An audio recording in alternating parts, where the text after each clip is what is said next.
Me acompaña nada más y nada menos que Josefa Garrido para la lectura de esta mañana y la conversación.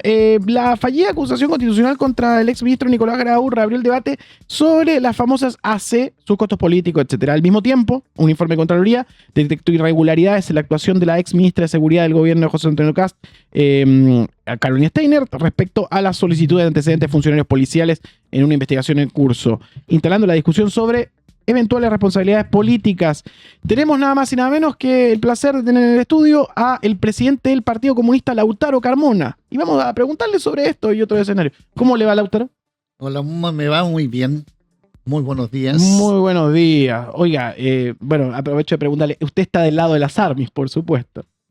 ¿Del lado de? De las ARMYs. ¿Ha escuchado la polémica de las ARMYs de las últimas horas? De BTS. De BTS. Hola, Sí, por cierto.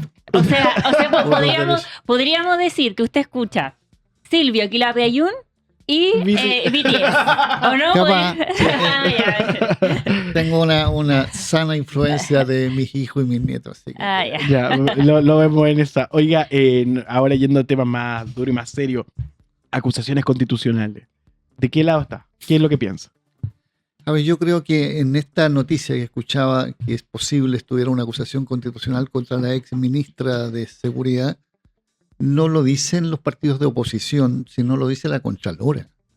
Y entonces uno tiene frente a la noticia, estamos desafiados.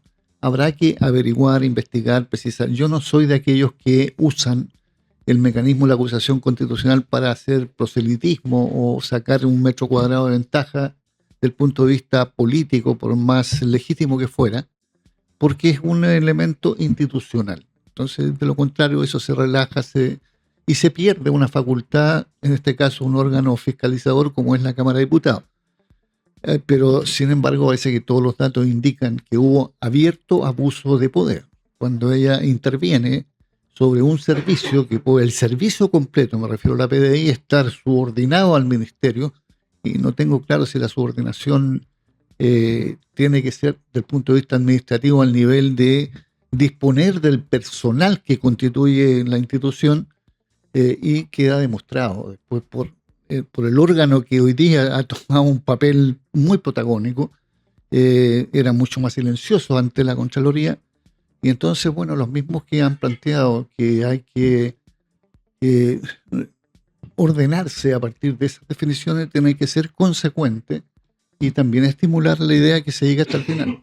Es que hay un debate sobre los usos y lo espurio que puede llegar a ser para la convivencia, el diálogo democrático, lo que sucede con las acusaciones constitucionales, a propósito de lo de Nicolás Grau, que es distinto. Por supuesto, entendemos que es distinto el contexto del uso, pero no son herramientas que finalmente terminan mal utilizándose y que ahora pueden ser apuntadas como una especie de venganza de un lado hacia otro con respecto a la utilización de estos mecanismos.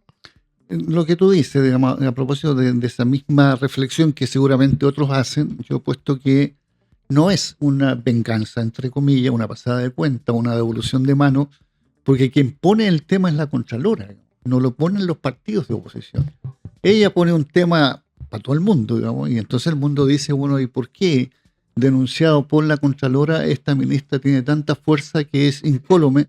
Ni siquiera una comisión investigadora, ni siquiera una sesión en la sala.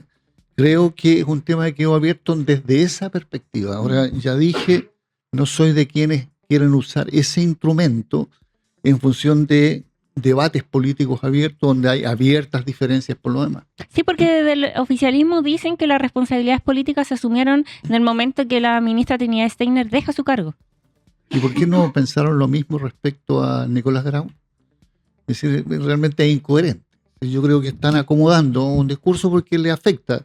Me parece que esta es una enésima situación que vive el gobierno de desgaste entre su gestión y sus gestores, que no puede cargarse a la oposición porque él nombra a su equipo de confianza, el presidente, y bueno, antes era el bochorno entre el ministro de Hacienda y el ministro de Vivienda, otras veces, es decir, una cantidad de fenómenos que ha llevado a que hayan 4 o 5 subsecretarios renunciados, 2 ministros renunciados, 20 y tantos seremi. Es decir, aquí está en crisis un tema más de fondo. La instalación de este gobierno no resolvió un tema que es la clave: vocación de servicio público. No es lo mismo ser gerente de una empresa que ser ministro. No es lo mismo dirigir un servicio público que una empresa, porque tiene, primero, un problema de legalidad. O sea, en el derecho administrativo se hace solo lo que está permitido y explícitamente dicho por la ley. En el derecho privado, todo lo que no está prohibido es posible hacer. Bueno, ahí ya la discreción empieza a contradecir y a chocar con las obligaciones que tienen las autoridades. Hablando de lo que ha sucedido en el gobierno, la semana pasada fue clave en tema económico. El propio presidente dijo que la situación estaba grave, pero durante el fin de semana tuvimos al propio ministro de Hacienda que desdijo al presidente. ¿Qué le parece eso? Y también, ¿cómo está evaluando usted la gestión del ministro Quirós, que ahora entra en una etapa decisiva de la mega reforma? Bueno, el ministro Quirós ha hecho varias formulaciones, una de esas que no hay recesión, que al final digamos que no hay elementos críticos dentro de la economía.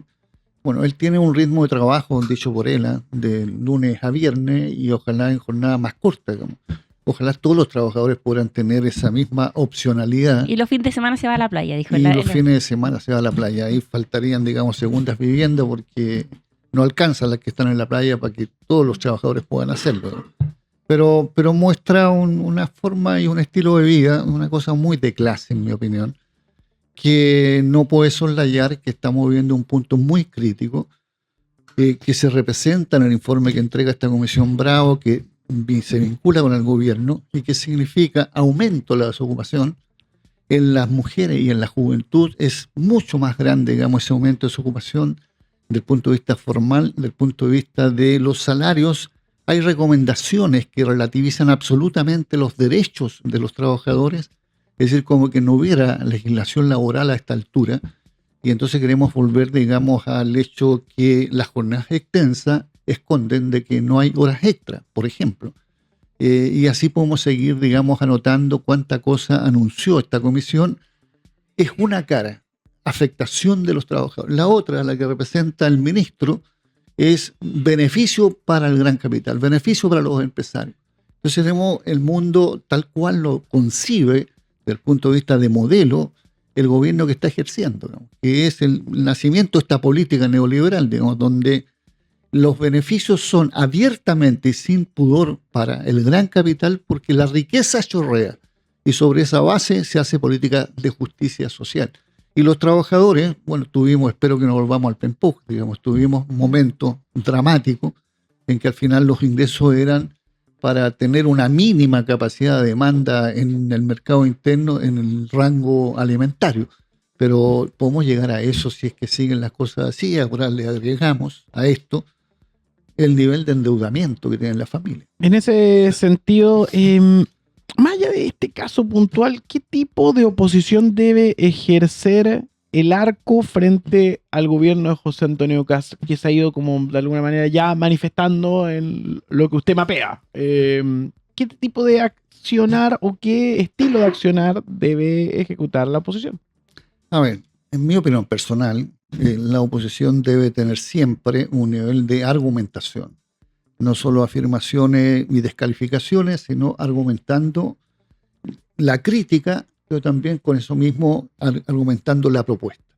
Hay que mostrarle al país que hay una forma distinta de ver las cosas, que hay una posibilidad de propuesta de economía o de propuesta en todos los planos de las políticas más sensibles, y ese es el ejercicio que los partidos que constituimos una mesa política tenemos que darnos a la tarea de elaborar propuestas que sean, ojalá, comunes a la oposición para que tengan mucho más anchura y que sean muy directas. Pero parece que esa crisis es a nivel global. Es un escenario político que tiene en distintos países escenarios como el que estamos viviendo acá. Entonces, ¿qué imaginario? ¿Qué se le puede proponer a la gente de una oposición en las características que usted cuenta? A ver, ¿qué es la propuesta? Yo creo que el tema tiene, claro, efectivamente una repercusión internacional porque está en crisis, a mi juicio, los mecanismos que tiene el modelo imperante a nivel internacional y también nacional como fórmula de solución de los problemas, demanda y las expectativas de las grandes mayorías y que son elementales. mejorar la calidad de vida, así de simple. Mejorar la calidad de vida significa seguridad pública, significa educación, salud, vivienda, transporte de locomoción, en fin, que sean asequibles para que la gente viva con una elemental tranquilidad y tenga perspectiva de futuro. Eso está impedido porque el modelo que se impone tiene por sostén de movilidad social el endeudamiento. Aquí el que no se endeuda no tiene la posibilidad ni de viajar, ni de comprometerse con una casa, ni comprarse un auto. Solo está en el rango de endeudarse con lo que antes se llamaba ciúticamente dinero a futuro y que hoy día significa una soga al cuello para después sufrir las consecuencias cuando no se pueda pagar, digamos. Y considerando ese diagnóstico y también lo que decía usted de la oposición, ¿por qué no logra ese discurso entonces sintonizar con las personas? ¿Está sintonizando y de qué manera hoy día la oposición se puede articular tanto en el Congreso, que la tienen difícil? Sabemos que la mega reforma puede que pase, no necesita los votos de la oposición, y también dentro de la ciudadanía un discurso que le haga sentido considerando también el auge de la extrema derecha. A ver, yo no quiero ser en absoluto presumido desde el punto de vista de disponer de conductas masivas, pero marca una cosa que es blanco o negro. ¿Por qué? ¿Por qué el presidente de la República y su gobierno, que ya llevan más de 3 meses ejerciendo, que son tantas bondades, cada día baja más su adhesión y su valoración? Cada día está más desprestigiado, cada día hay más desolidaridad respecto a lo que van a hacer. Cada día hay más desconfianza si van a resolver las cosas o no. Y eso lo indican distintas encuestas. Y la única forma de saber cuál es el sentimiento y el pensamiento del mundo social que no sea midiendo, porque no hay elecciones, la elección es la que mide definitivamente. Ahora, lo otro se construyó en enero pasado y se rayó la cancha respecto a cómo debe ser la correlación. Bueno, habrá que asumir las consecuencias de eso, mucho proceso para explicarnos por qué llegamos a esto.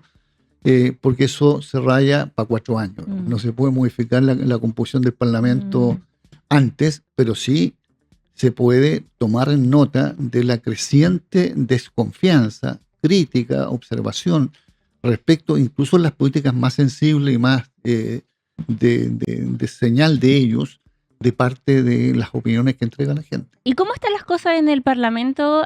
¿Usted ha visto, ha sido testigo de estas diferencias que dicen que hay entre RN, la UDI y el Partido Nacional Libertario? ¿Cómo ha visto eso? ¿Cómo ve esa convivencia desde afuera? Yo creo que hay unas fuerzas que ganaron la elección, pero no eran coalición. Eso fue una convergencia de segunda vuelta.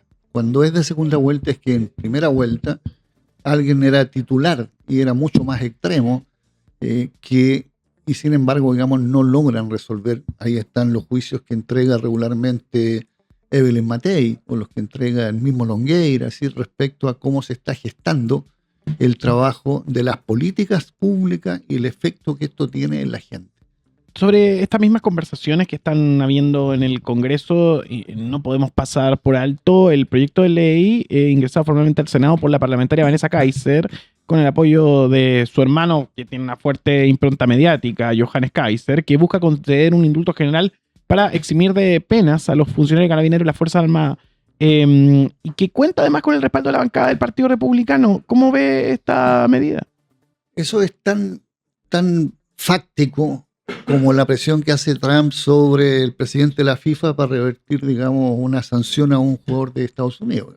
Ya es la exageración misma. No podemos volver a la ley de la selva.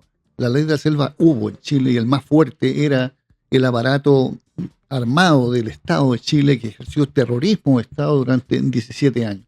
No se puede volver a las mismas prácticas por la vía de decir, digamos, los responsables de los crímenes de lesa humanidad, los más grandes que existen, no pueden quedar liberados de responsabilidades porque hay un proyecto, y en este caso un indulto que los libera de esa responsabilidad.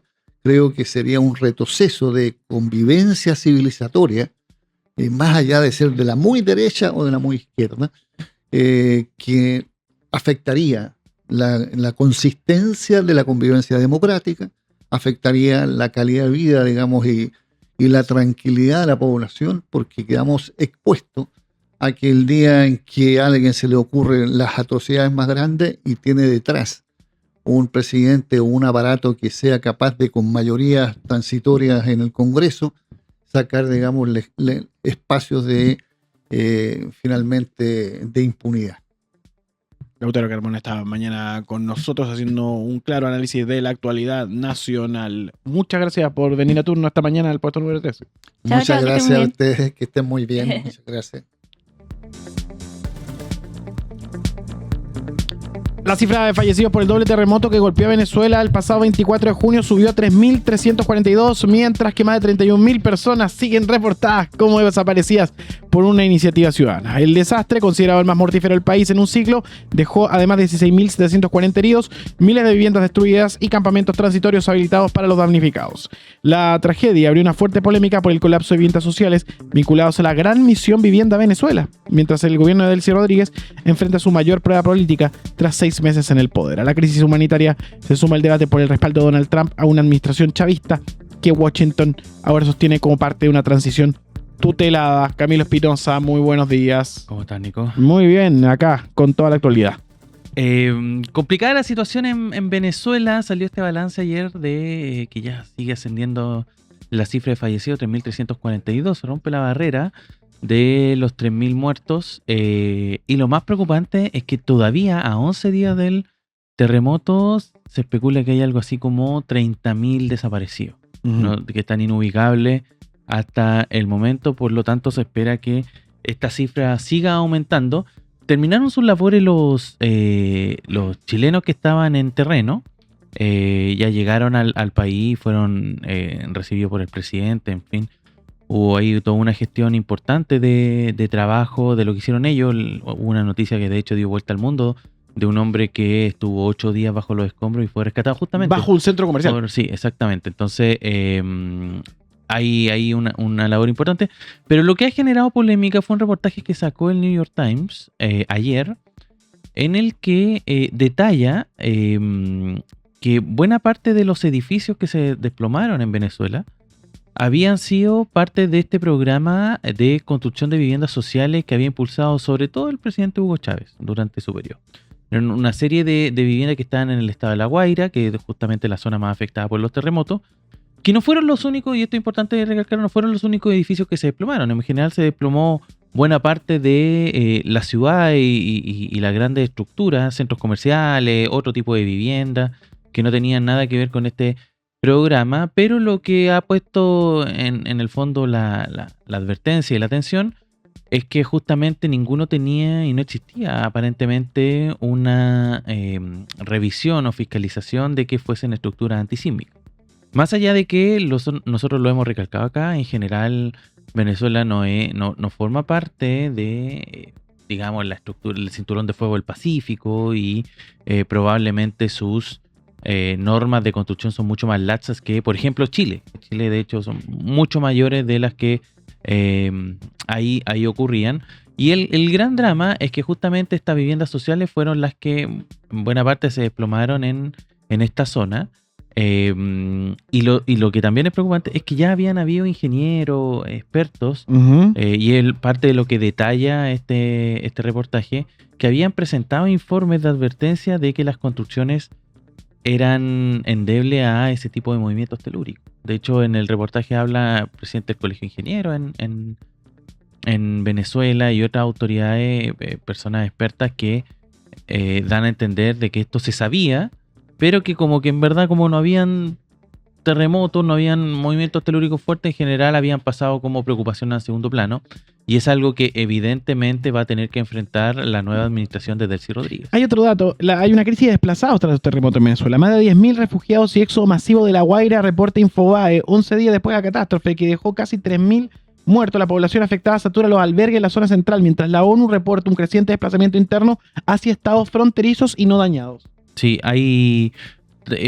justamente respecto a eso, se habla de que estos complejos habitacionales que se construyeron y que se siguen construyendo, de hecho de un programa súper amplio para que busca en el fondo resolver el drama de la vivienda que afecta en general a todos los países de Latinoamérica, pero que en Venezuela había mostrado signos importantes de avance. De hecho, las cifras venezolanas en esa materia estaban por sobre el estándar latinoamericano. Pero es un programa que tiene en general la misma tipo de vivienda, que tiene las mismas características. Era algo así como 5 millones en todo el país. Entonces es mucha vivienda la que hay que entrar a inspeccionar y ver si podrían ser afectados en el futuro, más allá de las que ya se desplomaron y que hoy día estamos lamentando en general en toda Latinoamérica y en todo el mundo. Esto es noticia mundial en general. Y eso tiene también muy preocupado que yo creo que es la prueba de fuego en términos políticos de lo que ocurre con el gobierno de Delcy Rodríguez, que Sí, es que lo hemos está dicho, firmado en palo. claro, y cuenta con el respaldo, dice ella, de Estados Unidos, pero ese respaldo se acaba hasta que empiece a generar un problema interno que sea insostenible. En paralelo ha estado hablando también María Corina Machado, que tiene todas las intenciones de volver a Venezuela y sacar evidentemente réditos de esta catástrofe. Hay que ver si finalmente lo logra, porque ella está todavía en Panamá y no puede ingresar al país. Así que lo hemos dicho acá, está con el cielo está cerrado en Venezuela. No hay posibilidades ni vuelos que finalmente la puedan trasladar, y además, ojo, que ella también tiene una orden de arresto pendiente.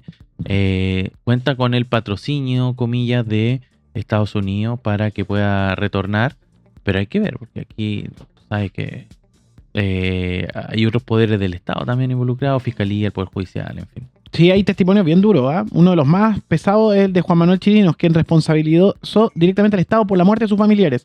Murieron a manos del gobierno porque construyeron estos edificios como basura.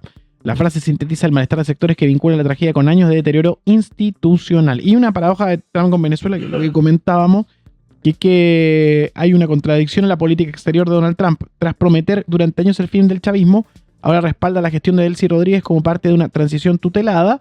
Washington considera que la operación que terminó con la captura de Maduro como éxito geopolítico, pero esta alineación, por supuesto, está bajo observación. Según analistas, Venezuela ha funcionado como un protectorado de facto, con sectores estratégicos como el petróleo bajo fuerte control de Estados Unidos. Hay que decir también que Delcy Rodríguez se refirió a esto, más allá de que no quiso responder en específico las preguntas del New York Times, al menos no desde el Ministerio de Vivienda. Ella se expresó y señaló que efectivamente la mayoría de los edificios que se habían desplomado no eran los del Estado, no habían sido construidos por el Estado, sino que habían sido construidos por privados. Pero al parecer el tema no pasa tanto por quién lo construyó, quién lo dejó construir, sino que al parecer la norma era medio laxa en términos de construcción. Entonces, en verdad, tanto Estado como privado podían caer en construcciones que sean endebles frente a movimientos telúricos. Yo creo que hay un tema ahí de norma que casi por la fuerza y por la catástrofe que ocurrió, va a tener que evidentemente revisarse y mejorarse. Esa es la tarea pendiente. Señoras y señores, puesto número 1 de la mañana.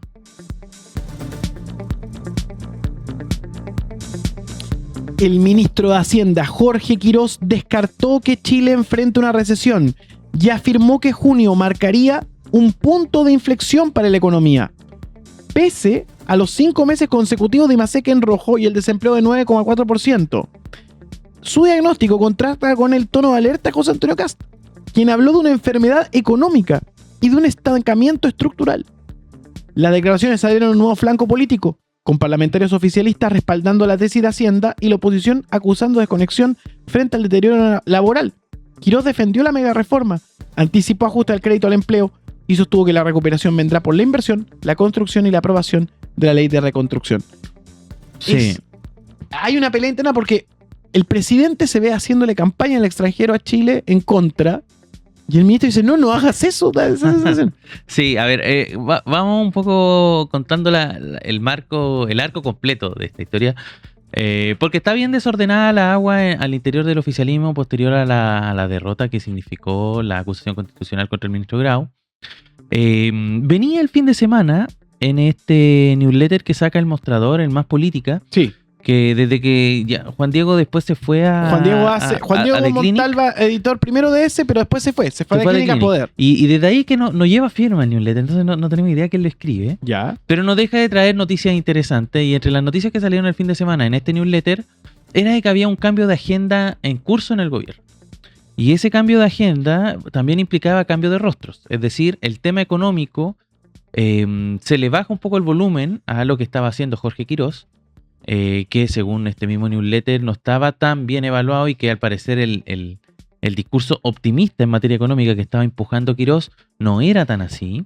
Entonces desde el gobierno dijeron, bueno, bajemos a Quirós y subamos a Mas, que es el ministro de Economía, Daniel Mas, y que nosotros lo comentamos acá, porque la aparición de Mas finalmente traía consigo un discurso de que, bueno, toda esta catástrofe en materia económica, recordemos que el lunes salieron las cifras de empleo, el martes salieron las cifras del IMASEC, y ambas muy cifras negras, digamos, para la economía chilena.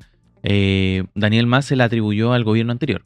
Y ese fue su discurso, un discurso que fue repitiendo constantemente a lo largo de toda la semana. Y que encontraron su punto cúlmine cuando el presidente Kast, desde esta gira que hizo en Paraguay y Uruguay, a propósito de la cumbre del Mercosur, señaló que existía una enfermedad económica en Chile. Como le puso un toque más de gravedad a la situación que estábamos atravesando, y a propósito de que estábamos a punto de entrar a una recesión técnica. Ya se habla de recesión técnica porque es una recesión marcada después de 6 meses de cifras que demuestran desgaste a nivel de crecimiento económico, y estamos en 5, o sea, queda un mes más. ¿Qué es lo que? Entonces, en ese contexto, cambio de agenda, cambio de rostro, cambio de discurso, aparece Jorge Quirós con una entrevista el domingo en La Tercera. Una entrevista porque dice varias cosas de una serie de temas, pero entre lo más rescatable en este tema que estamos conversando es que dice que acá no hay ninguna enfermedad. No lo dice con esas palabras, pero más o menos descarta que existe una enfermedad económica y señala en específico que no hay visos de recesión, y detalla que uno de los indicios que le permiten decir esto es que él ve la revisión del IVA. ¿Cómo se está pagando el IVA? Y que el IVA se estaba pagando digamos, a partir de lo que ocurrió en junio, que acaba de pasar, el mes de junio se viene mejor. Entonces, como el mes de junio se viene mejor, en verdad probablemente el próximo IMASEC, las próximas cifras económicas estén mucho mejores de la que... Entonces se muestra muy optimista y dice, y ahora sí, con estas cifras que se vienen el próximo mes, recordemos que siempre llegan medias desfasadas las cifras económicas. Estas sí son las cifras del gobierno, como que busca atribuirse lo que puede ocurrir el mes siguiente. Así que... o sea, si le va bien, son de él. Claro, entonces... Si no le va bien, no sabe. Pero lo llamativo es que hay un cruce respecto a quién maneja los relatos del gobierno. Como que Jorge Quirós igual trata de moverse y es bien protagonista. Y con una agenda propia. Entonces contradice derechamente lo que está ocurriendo a nivel de gobierno y del discurso y del relato que se está tratando de cimentar. Recordemos que existe desde arriba también en el eje de las comunicaciones del segundo piso del gobierno, existe una división entre quien maneja el relato, que es el señor Valenzuela, y quien maneja la política, que es el señor Irarrázaval. Y Quirós siempre se le ha visto más aliado del señor Irarrázaval en lugar del señor Valenzuela, que seguramente probablemente fue él el que acuñó el concepto enfermedad económica. Él le gusta el apocalipsis. Sí, pues entonces ahí está parte de la nota de La Tercera. Pero en paralelo a esto, que yo te diría que es la columna vertebral, tal vez el problema central, y es el problema central porque justamente esta semana se empieza a discutir en particular la mega reforma, y al parecer no han habido acercamientos lo suficientemente fuertes entre oposición y gobierno como para decir que van a haber puntos que se pueden aprobar, o que van a haber senadores que van a inclinarse por una que otra política, o que el gobierno vaya a aceptar otra observación, indicación que se haya hecho. Eso está por verse. También lo comentamos la semana pasada, va a volver esta indicación respecto a la inteligencia artificial, que ya había sido muy polémica, que fue rechazada en la Cámara de Diputados, incluso por sectores aliados. Entonces está por verse qué va a ocurrir con eso. Pero en paralelo a esto, todo está muy adornado por qué está pasando en el panorama general de la derecha. Tuvimos también un cruce, salieron entrevistas, por ejemplo, a Johannes Kaiser, en el que hacía una evaluación y criticaba este acercamiento constante o este exceso de influencia que tiene Chile Vamos sobre el gobierno actual. Pero en paralelo estuvo en Estado Nacional también el senador Luciano Cruzco, que es senador de Evópoli, que en el fondo llamaba a Kaiser a sumarse al gobierno, al Partido Nacional Libertario, porque no se puede tener, dice con sus palabras, chiche chancho. Upa. Que es como cuando en el fondo quiere ser gobierno cuando le son favorables las noticias y quiere ser oposición cuando las noticias no son tan favorables. Entonces se muestra con esa ambivalencia y también tratando de orquestar desde fuera, influir desde fuera lo que ocurre dentro del gobierno, y que es también una tensión latente, permanente, que se ha visto en estos primeros 4 meses de administración. 4 meses que se cumplen esta semana, si no me equivoco, si no esta semana es la próxima. Que adornan y le dan, digamos, una música, un tono extra a lo que está ocurriendo al interior de esta administración. Y también mucho ojo porque dentro del Partido Republicano, que es el partido eje de este gobierno, se vienen pronto también elecciones internas. Y ahí están sonando algunos nombres. Nosotros hemos tratado de mapear un poco qué está ocurriendo también al interior del Partido Republicano. Hemos dicho que sobre todo en el mundo de los diputados, ellos se ven mucho más cercanos también a este mundo del Partido Nacional Libertario, versus el esquelismo, el mundo de Agustín Esquela, que Digamos que son los feudales contra los libertarios. hay algo ahí, y que de hecho Esquela trata de extender puentes con el mundo de Chile Vamos. Es curioso lo de Esquela porque, por ejemplo, él sale a decir que tuvo una reunión con Agustín Romero, que también es uno de estos que son un poco más zafados del mundo de los republicanos. Y él dijo, no, que conversamos y quedamos y que vamos a pensar las cosas 2 veces antes de salir a hablar. Pero el mismo Agustín Romero al día siguiente ya está diciendo cosas, aberraciones de todo tipo. Entonces, hay una situación, una tensión no resuelta. Quedó en nada ese desayuno que tuvieron el viernes el presidente Kans con los presidentes de partido. O sea, no quedó tan en nada porque dijeron que se van a seguir reuniendo cada 2 semanas, me parece que fue el acuerdo. Pero lo interesante es que lo que se especuló en algún momento de que se iba a conformar una coalición, eso está en la basura, ¿no? No es viable. No es viable.